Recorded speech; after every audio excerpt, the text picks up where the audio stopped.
Setelah Perang Dunia Pertama berakhir, terjadilah krisis keuangan terbesar di dunia. Semenjak saat itu, sistem keuangan, sistem perbankan, bursa saham mengalami perbaikan-perbaikan yang sangat berbeda jauh dari sebelumnya. Perang dan resesi ekonomi membuat pembaharuan di dunia keuangan adalah imbas positifnya. Kita pasti setuju bahwa pressure atau tekanan dalam hukum fisika merubah karbon menjadi berlian. Intinya adalah adanya tekanan. Benda tak bernilai seperti karbon ditekan di pressure jadi benda paling bernilai sedunia yang namanya berlian. Jadi tekanan jangan pernah ditakuti, masalah jangan pernah ditakuti, semuanya harus dihadapi. Tekanan Perang Dunia menghancurkan seluruh dunia, namun sejak selesai Perang Dunia Kedua, kecepatan pembangunan teknologi ada dalam kecepatan penuh yang membuat dunia seperti saat ini sangat maju dibandingkan 100 tahun yang lalu. Kemajuan umat manusia dalam 5.000 tahun dicapai hanya dalam 100 tahun. Sejak Perang Dunia Kedua juga ada New World Order yang bercita-cita mulia untuk tidak ada lagi Perang Dunia Ketiga, ingin membuat dunia damai. Dan New World Order tadi di bawah kendali negara pemenang Perang Dunia Kedua, yaitu Amerika dan sekutunya. Lalu sejak tahun 2013 dunia punya penantang baru, penantang New World Order,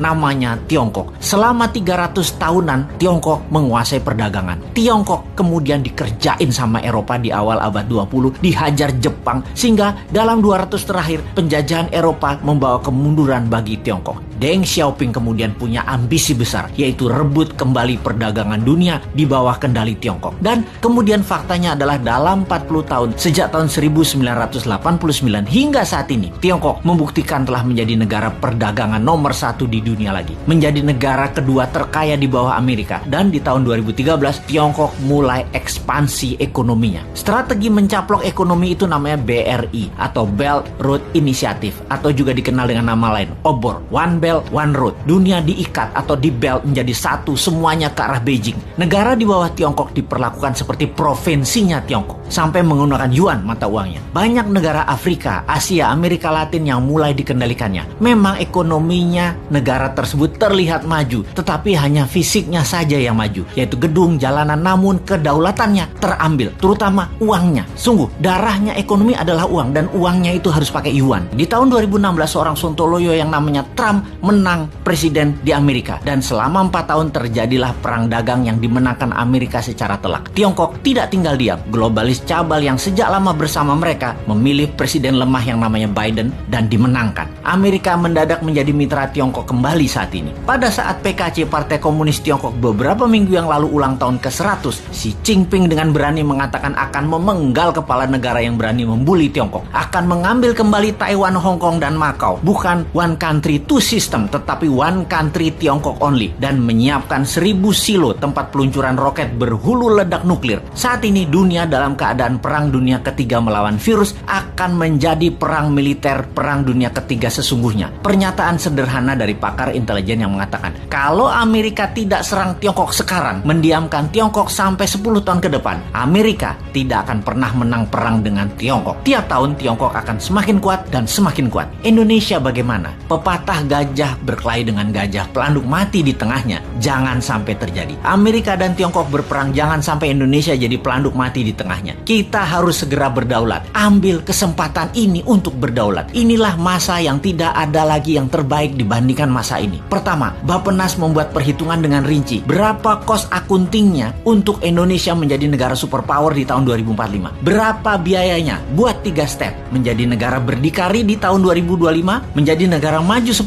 tahun kemudian dengan dasa chip hingga tahun 2035, dan menjadi negara superpower di tahun 2045. Step pertama adalah menjadikan Indonesia negara berdikari, mampu berdiri di atas kaki sendiri hingga tahun 2025. Memerlukan uang katakanlah 6.000 triliun, yang 50%-nya untuk UKM ekspor dan ketahanan pangan. Sisanya untuk kesehatan dan sarana tempat tinggal serta jalanan distribusi. Kita printing rupiah biru, rupiah baru yang masa berlakunya 10 tahun. Dalam 6 bulan ini sampai akhir tahun 2021, hitung rinci dan gelontorkan mulai awal tahun 2022 dengan kecepatan penuh dan secepatnya kepada UKM-UKM. Lihat hasilnya bagaimana strategi New Mind ini akan menghasilkan karya, yaitu Indonesia negara superpower.